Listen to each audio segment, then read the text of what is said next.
Hello, my name is Ellen Lafferty, and I'm a member of the League of Women Voters of Livingston County. Welcome to our online candidate forum for the Michigan House 48th District in the November 5th general election. The Jackson area, Livingston, and Washtenaw County chapters of the League of Women Voters are nonpartisan, nonprofit organizations that promote voter education and participation. And we host candidate forums to help voters make informed choices.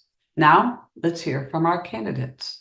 Hello, my name is Lauren Hornberger, and I will moderate the forum this evening. It's my honor to introduce two of the three candidates running in the November general election for Michigan House of Representatives District 48, Eric Beauregard from the Green Party and Jennifer Conlin, Democrat. Republican candidate Brian Ignatowski was invited, but scheduling conflicts prevented him from attending. Thank you, candidates, for participating in this forum. We're now ready for your opening statement, Mr. Beauregard. Hi, my name is Eric Beauregard. I have a bachelor's degree in broadcasting and cinema arts and an associate degree in applied science. I had a 30-year career in technical publication business and mostly worked in publications in the automobile companies and the military before migrating into cable TV, e-marketing, and online video productions. I own a business called EB Graphics. And I have taught in the public schools, mostly in the high school level. Politically, I've been in the Reform Party, and I have run as a Democrat. And in college, I was even a young Republican, so I know what it's like to be a young Republican whippersnapper. But for most of the last 24 years, I've been in the Green Party. And I've come to realize over the years that our planet is dying, and that doing absolutely nothing about it is the wrong way to be going politically. And finally, that we need more choices than the ones being offered us or forced on us by the large corporation and media companies. That is, Genocide Blue Party and the Genocide Red Party. So I'm a Green, and so I'm for electing peace, social justice, and nonviolence instead. Thank you. And now, Ms. Conlin, may we have your opening statement? My name is Jennifer Conlin, and I am the current state representative for House District 48, which includes parts of Washtenaw, Livingston, and Jackson counties. This is a fabulous district that is very politically diverse. It goes from very progressive Ann Arbor to pretty conservative Howell. And I think my background has made me particularly suited for being the representative in this district. I was born and raised in Washtenaw County, went to the University of Michigan, and then went on to become a journalist. At Northwestern, I attended graduate school in journalism, married my husband. I met at the University of Michigan, and we embarked together as he was a journalist on a 40-year career that took us all over the world as journalists. And we moved back here in 2010 to Washtenaw County and have been here ever since.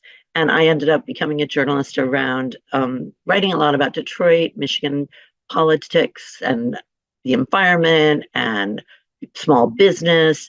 And so when I was asked to run in this district, it just seemed like I was a great person to do that because I know how to listen to two sides.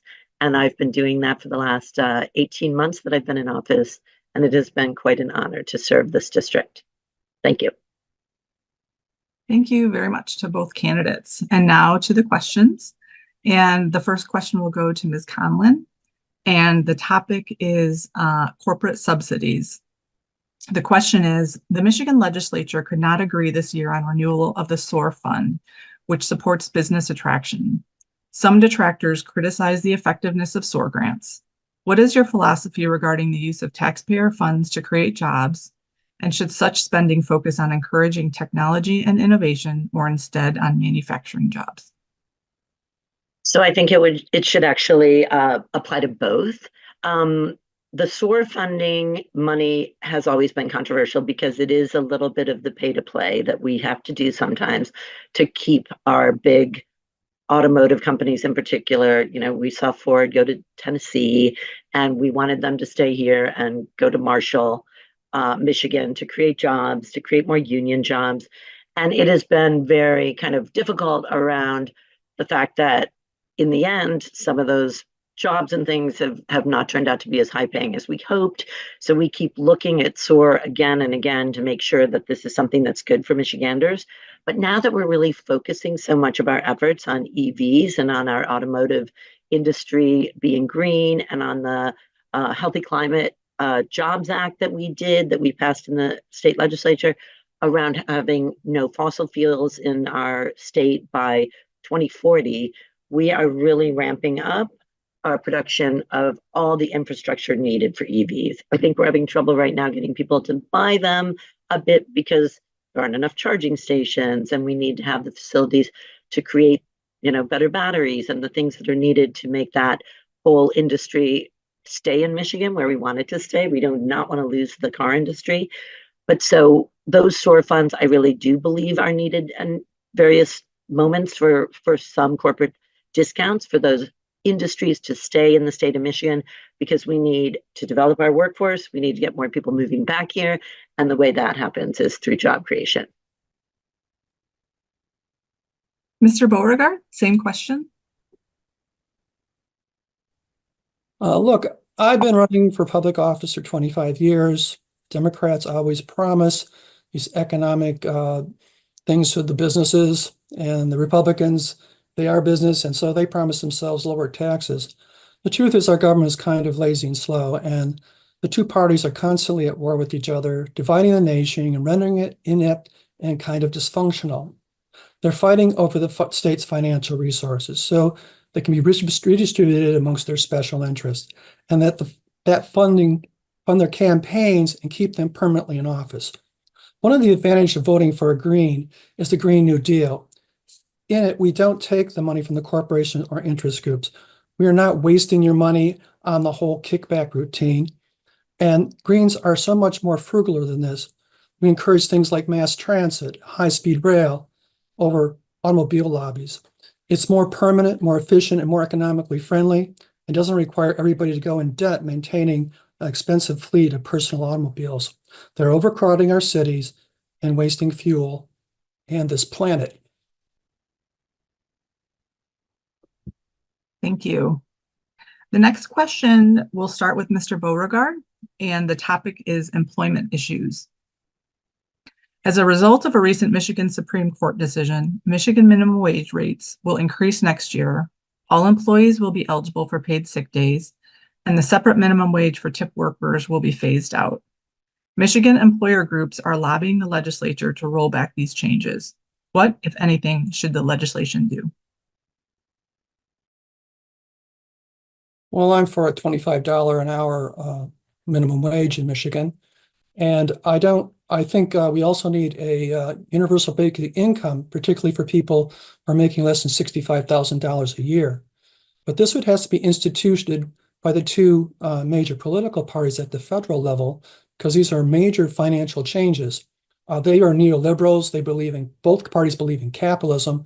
The Green Party is an eco-socialist party based in people solutions, not corporate solutions to people problems. So you would be making a dramatic change if you started to look at the political landscape as socialist and capitalist.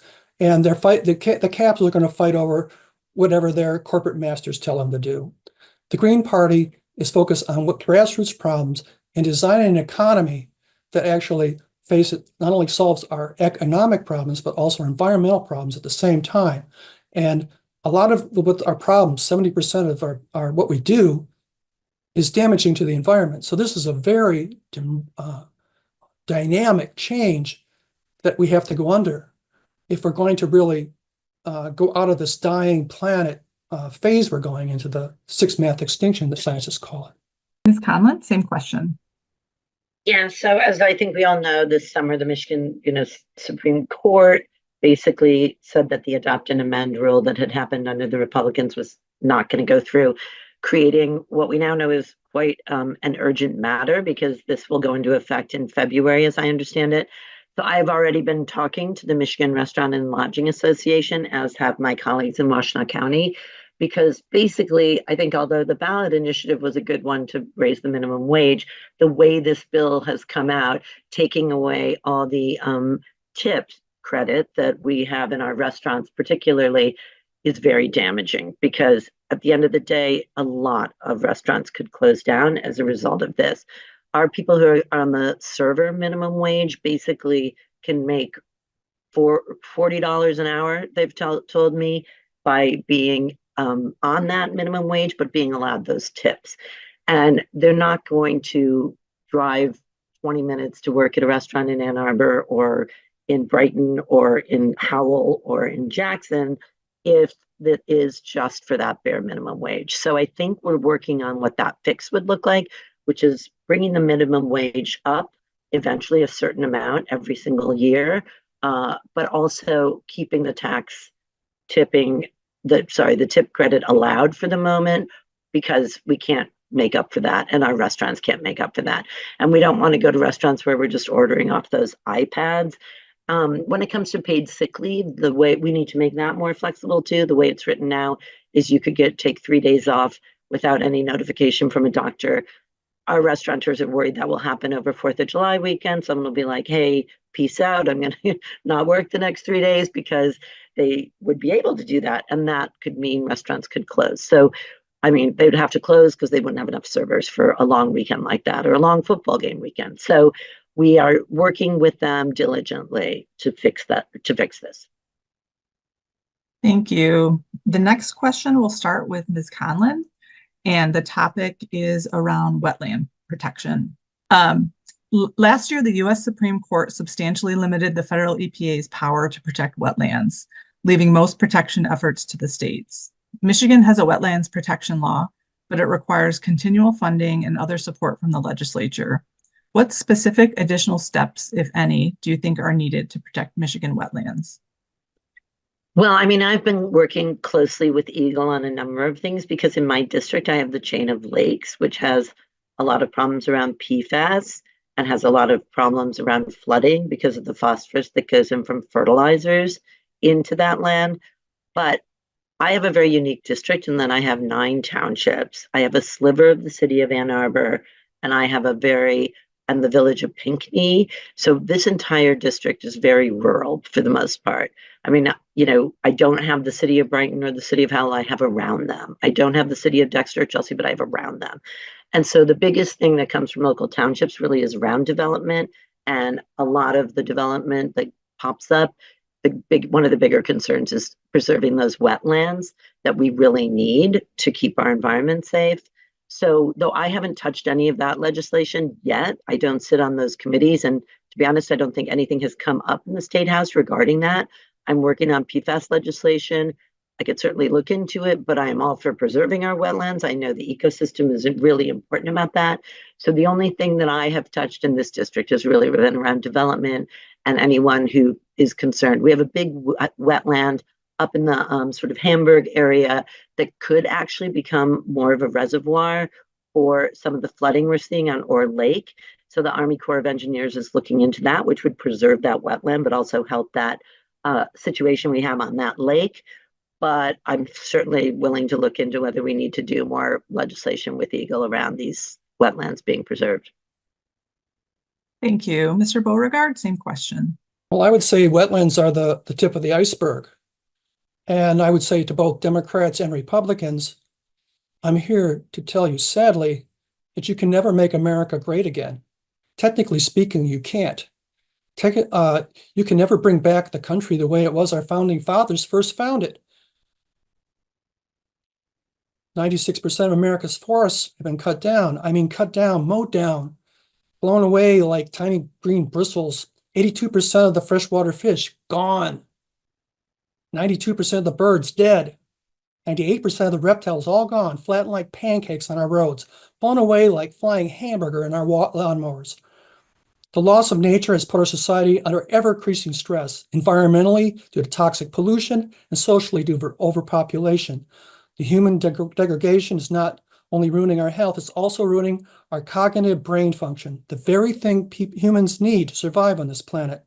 On top of that, the global warming has gone beyond human control. We've entered the 6th mass extinction era. Today, everyone is sensing entering a new apocalyptic time. Native Americans have known something was wrong the first white settlers came. Black Americans experienced this commerce and white male environmental exploitation firsthand. Women, too, have experienced the toxic male domination inherited in a two-party system. Now, politically, could just keep voting for these two parties who are responsible, endlessly dividing and turning us against each other until there's just nothing left. But not all is lost. There's still some hope, but only if students vote correctly and consistently for the right party with the right set of key values, green environmental and social justice values. Thank you. The next question, we will start with Mr. Beauregard, and the topic is around rural issues. Agriculture plays a large role in the economy of your House district. How can the legislature support the agricultural industry to the benefit of Michigan citizens? Well, it's kind of a backward question. Agriculture is a business, okay? So it has to basically, we have a economic system that's based on supply and demand. So you need free enterprise, and that determines how much money they make. So the government coming in and subsidizing things, again, you have this sort of exchange of special interest money, and is monoculture the way we want to go? Do massive giant farms where we want to go, or go to much more smaller family-owned farms? So I think we should support the family-owned farms and large agricultural farms. They are plenty financed by giant corporations, and the state really doesn't really be in this business. Thank you. Ms. Conlon? Yeah, so I just was recently added to the House Agriculture Committee, so I'm very happy to be on that because I have a lot of farms in my district. So I've only been to a few meetings, but hopefully I'll continue to attend those in the new year. One of the biggest things is I have the only farm in the whole state of Michigan that was closed down because of PFAS contamination. And it's a cattle farm in Brighton. And this was someone doing, pasture to plate, beautiful meat that he was creating, growing and processing.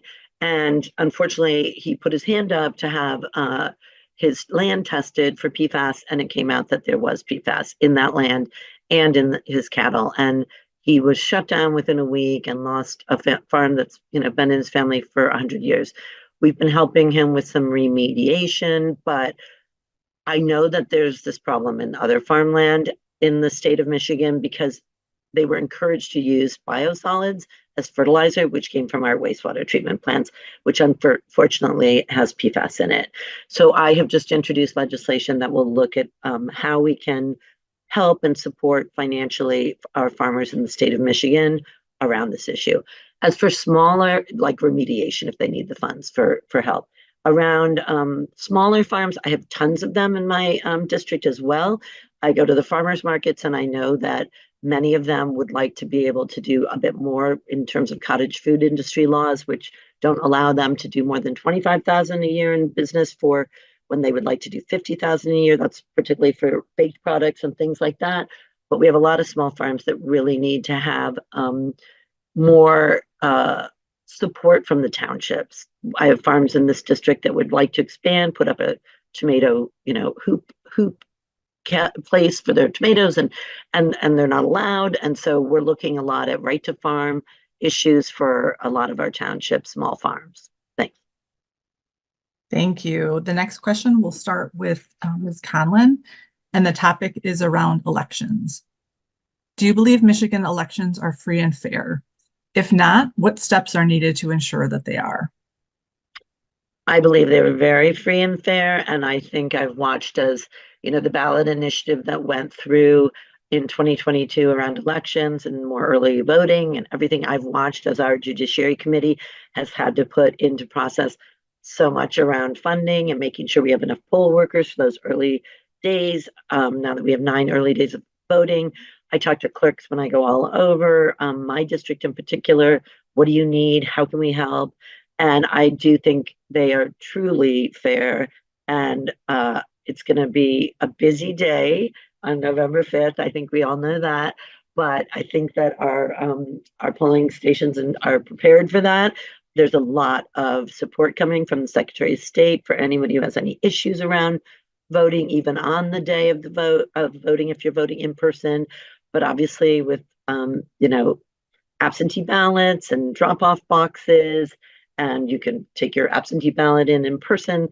There's so many more options now. So I think we're going to have a very fair and hopefully smooth election process November 5th. Thank you. Mr. Beauregard? First, I'd like to say that I believe in ranked choice voting and public financing of elections.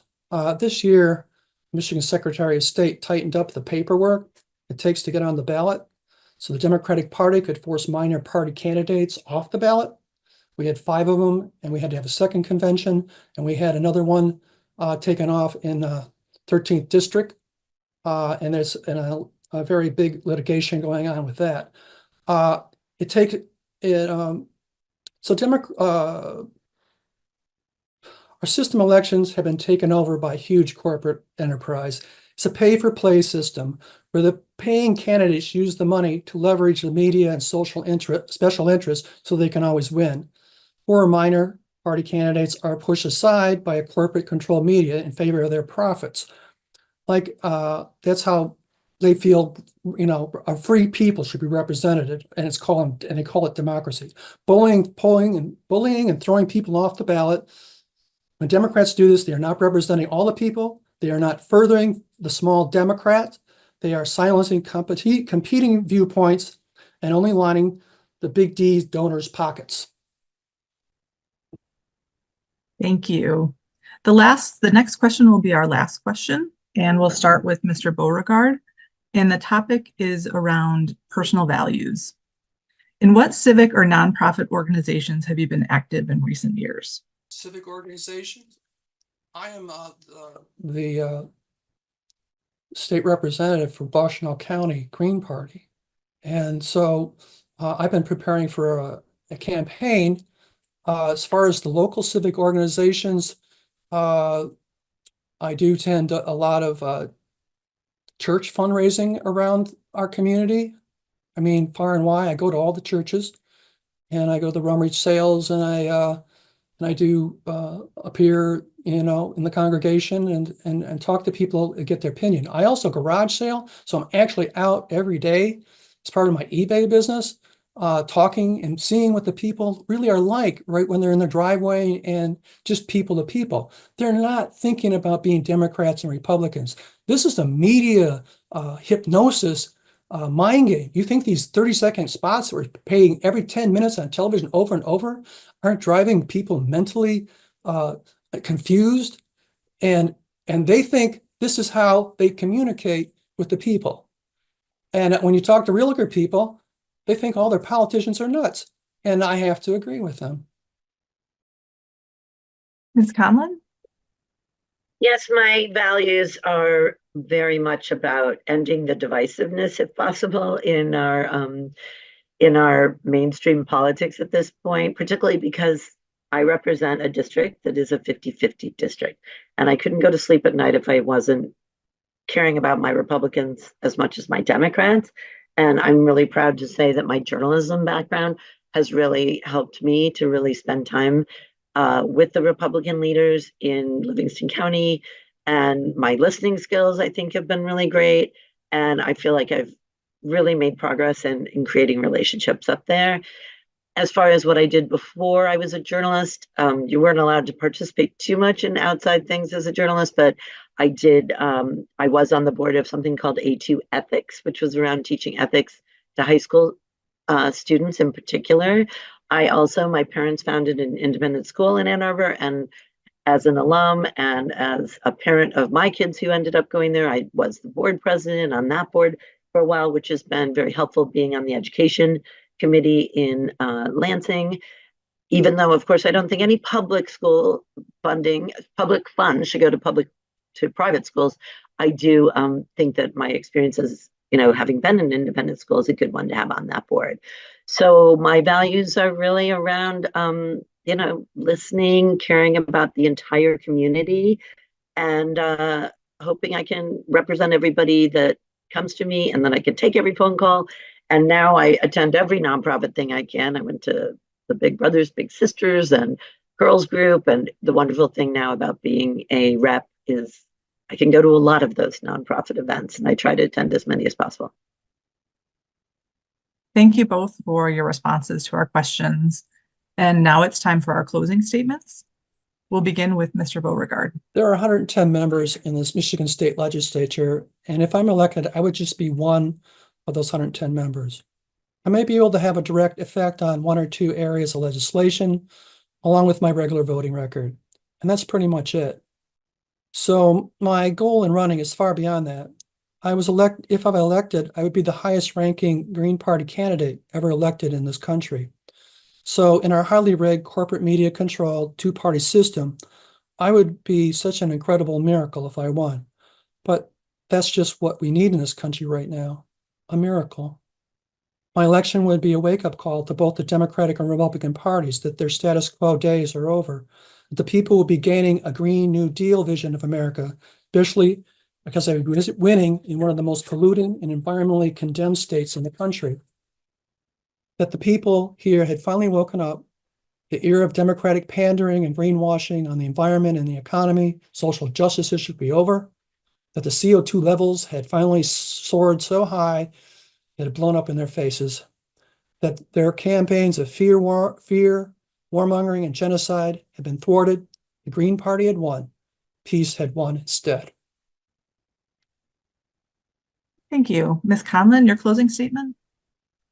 Yes, it's been such an honor and privilege to represent House District 48. This is my first time in political office, and I have just found it so rewarding. I have been probably maybe most proud of some of the work I've done on the Committee for Military, Veterans, and Homeland Affairs, which I chair, having lived overseas for such a long time in the Middle East and in Europe. You get to know your military as journalists pretty well. And right now, I have a bipartisan bill that I think is going to pass, hopefully, in the next coming months, which creates one office in Michigan for suicide prevention and mental health for our veterans, because we lose 129 veterans every year in the state of Michigan. And although we have a lot of resources, this creates one office. Hopefully that's going to happen. Obviously, I'm incredibly proud to have voted on gun safety legislation for reproductive rights and the Reproductive Health Act, which got rid of a lot of limitations that were put on reproductive health access, even when Roe was legal in the state of Michigan before we had Prop 3. So I hope very much I get to stay in office because I finally learned how to do the job in these 18 months, and I'd like to be able to continue now that I know what I'm doing. So I hope to come back. Thank you. Thank you both for participating in this valuable session. It's very much appreciated. Ms. Lafferty will now provide some closing comments. The Jackson area, Livingston, and Washtenaw County chapters of the League of Women Voters thank the candidates and the volunteers who participated in this forum, and to the community members who submitted questions. Please urge others to view our forums. And most importantly, please vote in the November 5th general election, either by absentee ballot, in person, voting early. No matter what you do, please come out and vote on November 5th. Thank you.